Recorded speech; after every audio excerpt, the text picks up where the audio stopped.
quels étaient les objectifs de cette étude préliminaire qu'on a pu mener? Premier objectif, c'est déjà de montrer qu'il n'y a pas d'effet délétère. C'est important, Joseph, de voir que la machine ne crée pas de problème, tout simplement, déjà, pourquoi pas, sur une cicatrisation d'alvéoles post-extractionnelle.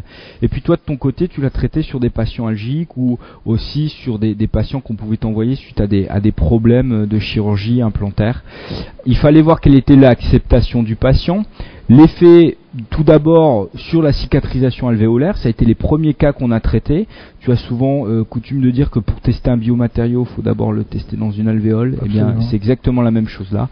Et puis enfin, on l'a testé sur des infections post-chirurgicales, notamment des comblements de sinus. Tu as été le premier à avoir eu cette idée. Tu peux nous raconter un peu l'anecdote? Pour le comblement de sinus, oui. c'est l'infection. C'est un ami implantologiste qui m'appelle un soir en me disant, écoute, j'ai traité la femme d'un confrère et là elle a de la fièvre et manifestement elle est en train de faire une sinusite. Qu'est-ce que je dois faire? Je lui dis, tu touches surtout pas, tu me l'envoies.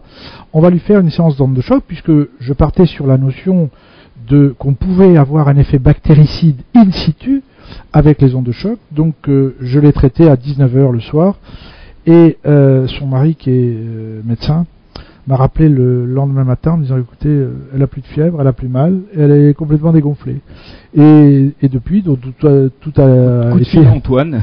Coup de fil à Antoine, on tient une bonne indication, c'est-à-dire que au tout début, évidemment, si on traite une infection au bout de 3 jours, je pense qu'on n'aura pas le même résultat. Mais là, on l'a pris tout de suite au bon moment, au début de l'infection, et je pense que si on traite en prévention, je pense qu'on va sûrement réduire le nombre de complications infectieuses dans la chirurgie préimplantaire, ou post-greffe, tout Bien simplement. Sûr. Alors, avant de continuer ce diaporama, quelques questions. Y aurait-il similitude, question de Skyter, avec les ondes de choc produites par certains tirs laser dans des liquides utilisés par exemple en endo ou en paro? Alors là, très honnêtement, moi je suis pas un spécialiste du laser.